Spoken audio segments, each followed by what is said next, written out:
This time of year is really something. Frost is painting the window panes. The snowflakes look like tiny stars falling from the sky, and I found a corpse on my property today. Or rather, one of the security guards did. He called me right away, talking in that sort of low, empty tone. He sounded dead inside, for lack of a better word. Miss Novak, he fell silent for a few seconds, like he hadn't really thought of what to say next. You should come to the Red Meadow, I think. What do you mean? You think, I asked, a little annoyed seeing as I'd been busy with some computer work at that moment. I instantly regretted my brusque tone. There's a body. I nearly dropped my cell phone.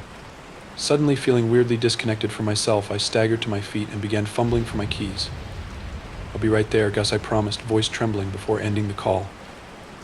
The Red Meadow is a wide plain right outside the eastern edge of the woods. It's full of these strange scarlet flowers. They're about the same size as a regular old daisy, and their petals are shaped a bit like tiny hearts. Weirdly enough, we've been unable to identify them. There are many flowers like them, but none are an exact match. My father used to be obsessed with them. He was always picking and drying them. He never found out more about them either, though. Today, a blanket of snow covered the meadow, yet the intense red of the flowers still managed to shine through in some places. I could see Fergus standing near the tree line, stiffly waving to me.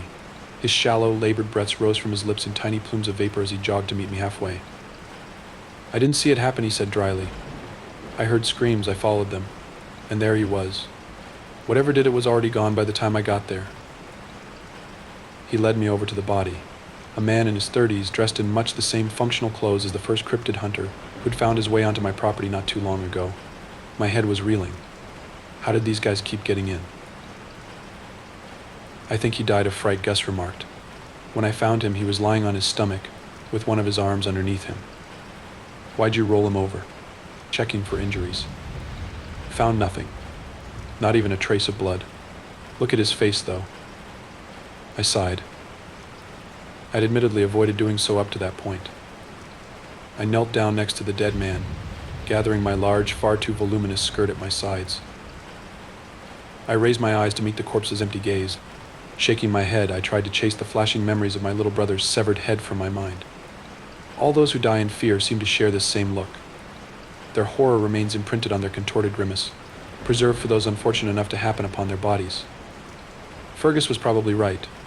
The way he'd found this man suggested he'd been on his way out of the woods, presumably running from something. Another thrill-seeker who'd had too much of a good thing. It was even sadder to see him here, beyond the tree line. He'd nearly made it out alive.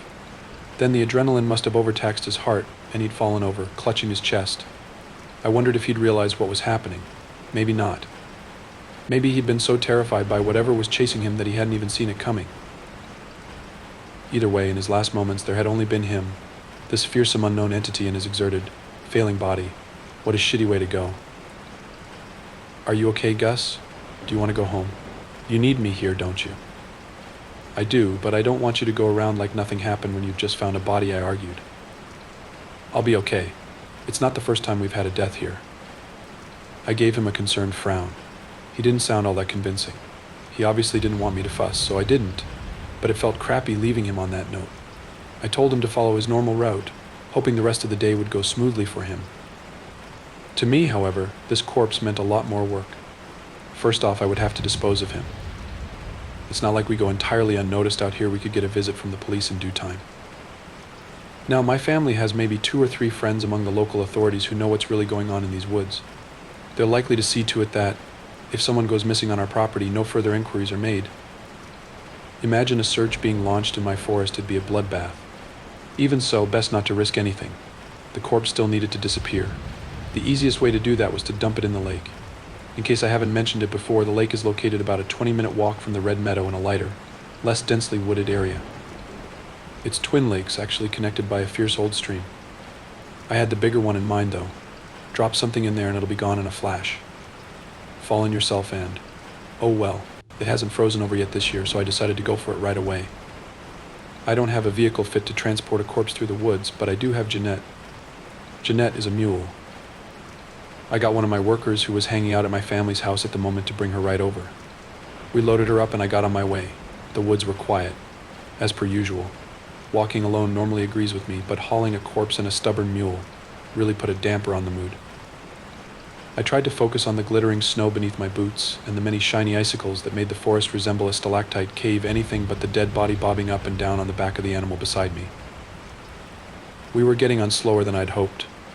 The wintry air was beginning to sting my bare shoulders. Seeing as I normally didn't mind it at all, that was saying something. Jeanette was being a drama queen. She always knows when I really need her help, and it's then that she's the most uncooperative. With the sun going down in the afternoon this time of year, darkness was already beginning to settle over the treetops. The water surface was still and undisturbed, covered partially by thin plates of ice. I surveyed the lake with bated breath. As peaceful as it looked, I knew how volatile a state this tranquility posed come nightfall. Grandfather, I called out into the darkness, trying to keep my voice down. Now, the creature I was hoping to rouse obviously isn't my actual grandfather, it's just a nickname the Vodyanoi, goes by. I needed to talk to him to ask permission before laying the ill-fated explorer to rest in his waters. The lake stayed eerily quiet. Grandfather, I repeated, a little louder this time. I hated having to raise my voice. The woods prefer silence. To my frustration, I received no response. The water remained an unblinking black mirror without so much as a single bubble rising to the surface.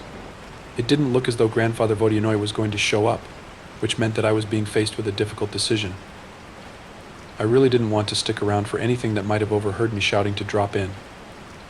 I would have to dump the cadaver without consulting the big boss. Against my better judgment, I dragged the body off my mule and rolled it towards the edge of the lake. Giving it one last powerful shove, it fell off the small ridge and disappeared with a satisfying plop.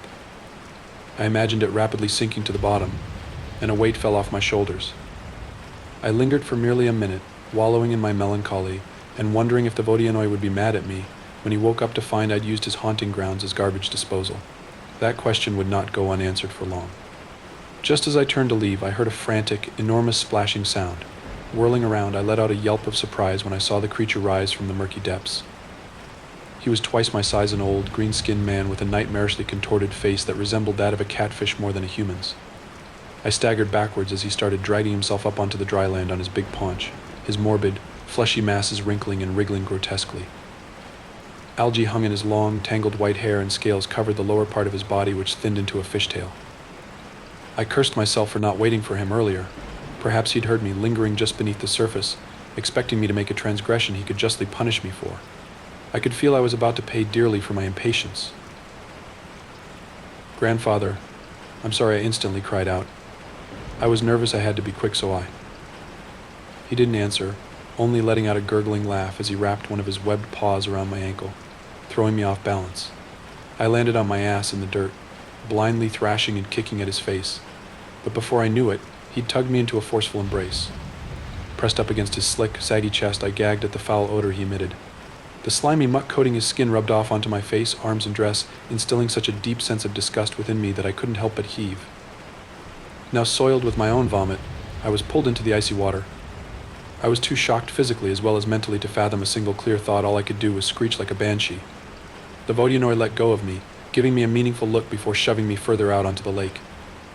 My dress bore me up, and I was sent gliding through the water. I do so despise impertinence, he called out to me, his voice equal parts rage-filled and amused. It was raspy, wet and blubbering, as though he was retching out water from his lungs with every word he said. "See you at the bottom with that." He sank down, not causing a single splash. Mom had warned me never to stand too close to the water's edge. What the hell had I been thinking? I started swimming towards the ridge again, only to realize in horror just how difficult it was. My voluminous skirt was already soaked, its weight seemingly doubling mine. There was white all around me. My puffed sleeves had tightened, gripping my upper arms like chains. I was fighting against my own wedding dress, and it quickly gained the upper hand. I was barely able to stay afloat, much less reach firm ground again. My head kept bobbing under. I couldn't keep it above the surface for long. Gasping for air, my rapid movements brought me closer and closer to exhaustion. Just as I was sinking down once more, I caught a glimpse of a menacingly tall silhouette looming over the lakeside. "Quick, take my hand if you want to live." The Leshy's voice cut through the water.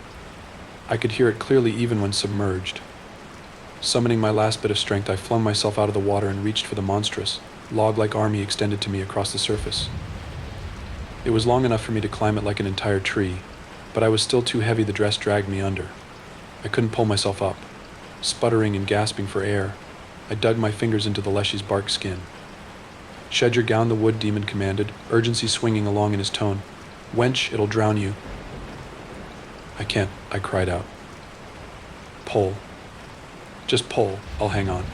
He let out a growl, then abruptly drew back his arm, taking me along. Plowing through the freezing water, I felt a relief unlike anything I'd ever known. Once I was close enough, he grabbed me with both hands and lifted me out of the water, dropping me beside my mule. Jeanette had been standing beneath one of the old lakeside trees, resting up and not really minding my near-death experience. Coughing up dirty cold water, I huffed and panted, trying to catch my breath while furiously rubbing my own upper arms to try and regain some semblance of feeling in my frozen skin. I didn't see the leshy change form, being more occupied with myself at that moment, but when I looked up again, I found the bearded man with the cudgel standing over me. "Why didn't you get out of your dress?" he asked testily. "I couldn't. It's hell to get into in the first place. You really think I can just pull down a zipper and it comes off?" He looked almost annoyed. It was odd seeing him display such a human emotion. He caught himself, though, straightening up and clearing his throat. "I hope you're aware you just caused me some trouble, potentially. The Vodianoi is the lord of this lake. He's unlikely to appreciate my intrusion. What are you getting at?" He didn't respond right away. Instead, he gave me a long look, appraising me. "I'll tell you what, Harris. I'll see you home safely so that you don't freeze to death. Or get taken advantage of. All alone out here as you are. I will have saved you, and you are going to repay me." The air felt even colder all of a sudden. I yearned for a dry, warm blanket to wrap around my shoulders, but my garments were drenched and more likely to freeze me into a statue. As much as it pained me to admit it, I needed his help. Dearly. "I'll pay you back accordingly," I promised, pressing the words out between chattering teeth. "But I'd be willing to bet you already have something in mind." "Right," he said. "Of course I do. And you will follow." I sighed. "Yes, sir, I will."